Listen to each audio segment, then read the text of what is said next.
रायगढ़ के 46 स्वास्थ्य कर्मियों को कोरोना काल में अलग अलग जगहों पर 3 माह के लिए नियुक्त किया गया था, पर 3 महीने बीत जाने के बाद सभी 46 स्वास्थ्य कर्मियों को काम से निकाल दिया गया है, जिसको लेकर सभी स्वास्थ्य कर्मी रायगढ़ कलेक्ट्रेट के बाहर अनिश्चितकालीन धरने पर बैठ गए हैं और वापस काम पे रखने की मांग कर रहे हैं।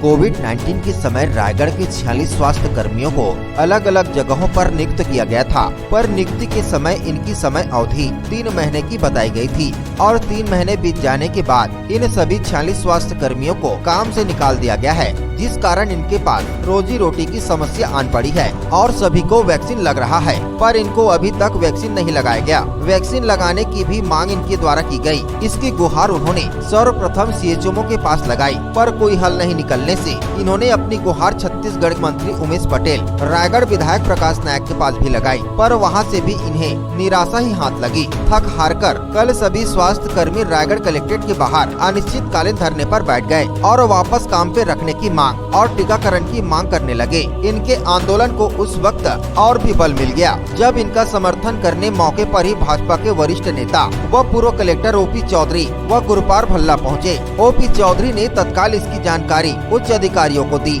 और इनकी समस्या का निराकरण करने की बात कही, जिससे कि इनकी तकलीफ दूर हो सके। अपर कलेक्टर ने ज्ञापन लिया और आश्वासन दिया कि उच्च अधिकारियों से चर्चा करने के पश्चात इनका कोई हल निकाला जाएगा, साथ ही जल्द इनको टीकाकरण भी किया जाएगा।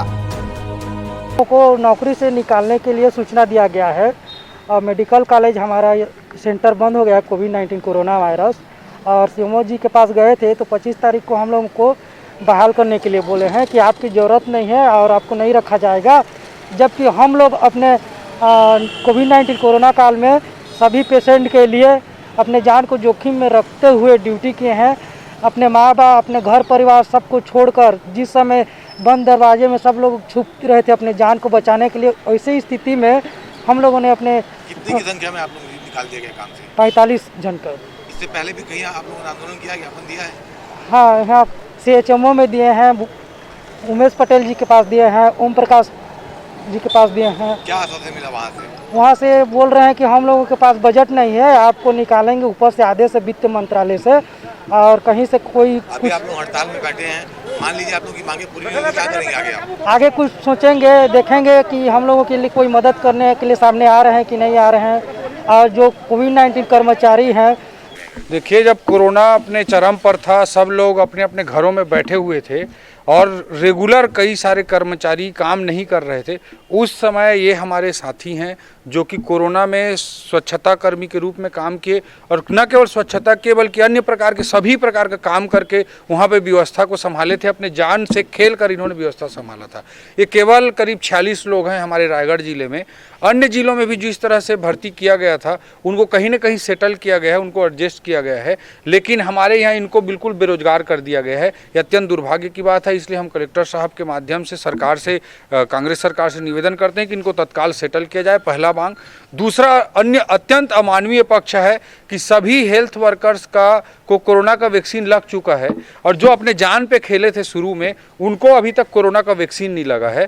तो इनके लिए हमने कलेक्टर साहब से मांग किया है कि तत्काल इनको कल ही कोरोना का वैक्सीन अवेलेबल कराया जाए, क्योंकि ये सबसे फ्रंट लाइन पे काम करने वाले लोग थे और 46 लोग हैं। मानवीयता की दृष्टि से इनको तत्काल अलग अलग जगहों में एडजस्ट करके तत्काल इनकी व्यवस्था करें। अन्य जिलों में एडजस्टमेंट हो चुका है। इन्हीं मांगों को रखने के लिए हमने इनके साथ में हम लोग आज खड़े हुए हैं। सर, इसमें एक चीज़ लैब टेक्नीशियंस भी इसके पहले संविदा में भर्ती किए गए लैब टेक्नीशियंस भी निकाले जा चुके हैं और तादाद काफ़ी बढ़ गई है, जितने भी संविदा जो कर्मी थे कोविड के दौरान, तो उन लोगों ने भी कहीं ना कहीं एक आंदोलन का रुख अख्तियार किया हुआ है। तो आखिर शासन का ऐसा कौन सा प्रशासन का ये रवैया है जो ऐसे हेल्थ वर्कर को लेकर नजरअंदाज कर रहे हैं? देखिए, जो लोग अपने जान पे खेल करके आगे आए थे उनके साथ अमानवीयता का व्यवहार नहीं होना चाहिए, संवेदनहीनता के साथ उनके साथ ट्रीटमेंट नहीं होना चाहिए, मानवीय और संवेदनशील व्यवहार होना चाहिए, और कम से कम उनको कहाँ एडजस्ट कर सकते हैं इसके बारे में सोचना चाहिए। और अन्य प्रकार के अगर बड़े कर्मचारी हैं तो कम से कम उनको कहाँ प्राथमिकता देंगे, कहाँ बोनस नंबर देंगे, ये सब व्यवस्था सरकार को करनी चाहिए। भोजन भी इनको नहीं दिया जा रहा है, जो भी अन्य अमानवीय पक्ष को उजागर करता है। स्वच्छता कर्मी संघ की ओर से का ज्ञापन दिया गया है। इसमें 2 मांग है, इनको कहीं न कहीं नौकरी में सेटल किया जाए, और दूसरा है टीकाकरण का।